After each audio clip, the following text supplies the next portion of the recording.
Mana yana bir o'quvchimiz o'tdi. Faqatlab qarshi savolsiz. Ismingizni yozolmaysiz, shundaymi? Ismini yozolmaydi, hatta o'qiolmaydi.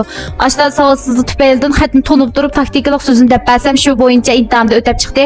Birinchi qatimliq o'tdi. 92 numar bilan B2 pravosini elib oldi. Mana nazariyadan qiynayotganda 3 ming hajab irji taqab bersam bo'ldi, deysiz. Irji taqmasingizmi imtihonda o'taligidek holat yetkazib qo'ysam bo'ldi-gamdo.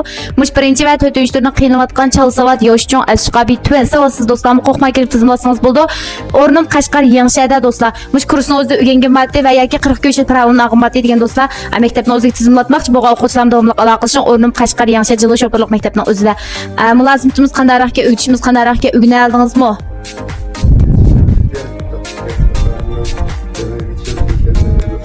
Mana bek xushallar vallahi gapim kelmadi, og'zi xushallik qildim.